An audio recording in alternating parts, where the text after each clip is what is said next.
Salam dəyərli müəllimlər və müəllim olmağa hazırlaşanlar. Hər birinizi xoş gördük. Zəka atölyəsində dərzi hazırlıq dərslərimiz davam eləyir.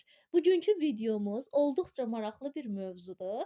Mövzumuz əsasən qodi ətəyi üçün ölçülərin götürülməsidir. Gəlin, bu ətəyin hazırlanma ardıcıllığı ilə dilimlərin düzgün götürülməsi, dilimlərə düzgün bölünməsinin formalaşdırılmasının əsas meyarları ilə tanış olaq.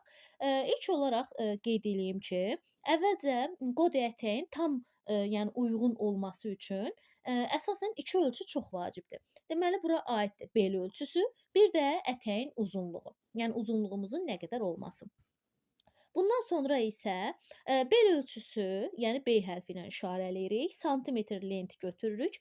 Belin ən incə hissəsini ölçürük. Nə sıx, nə də boş tutmaq olmaz təbii ki. Məsələn, bel ölçüsü tutalım ki 72 santimetrdir. İkinci etapda isə ətəyin uzunluğunu götürürük. Bu zamanda ölçünü bel xəttindən aşağıya doğru istənilən uzunluğa qədər götürürük. Təbii ki, bu uzunluq bizim özümüzdən asılıdır. Yəni bu qısa, midi və yaxud da ki daha uzun maksi ola bilər. Ölçü zamanı bədən dik vəziyyətdə dayanmalıdır, yəni hərəkət etməli deyil. Yəni digər ətəklərin hazırlanması kimi. Məsələn, burada da tutalım ki, mən ətəyin uzunluğunu götürürəm 60 santimetr.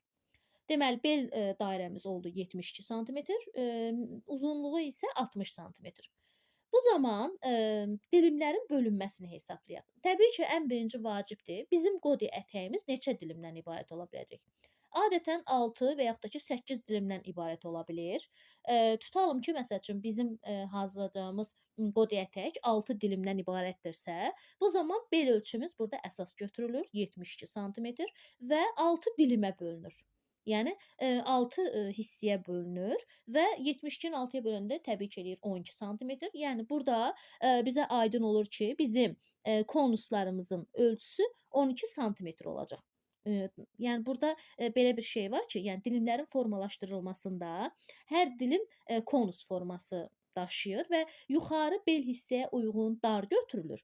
Aşağı isə ətək uzunluğuna görə geniş hazırlanır. Yəni burada yuxarı enimiz 12 santimetr olacaq. Bildiniz də bel dairəsini bölüb 6 hissəyə 12 santimetr.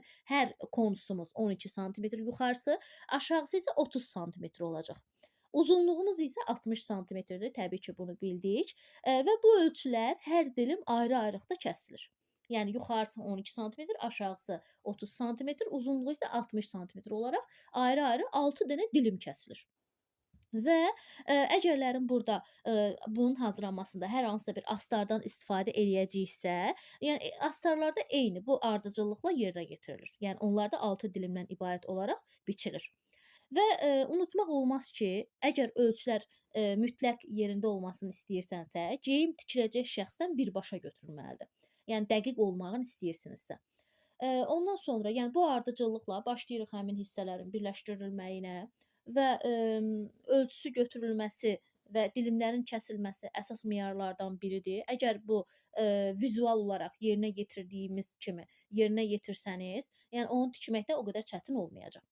Əgər dərsimizdən yəni nəsə çətinlik olarsa sizin üçün çalışaram ki, həmin hissələri, yəni düzdür kitabda göstəribdir sizlər üçün. Yəni nəsə bir çətinlik olarsa, deyərsiniz sizə canlı bir surətdə çəkib də göstərərəm.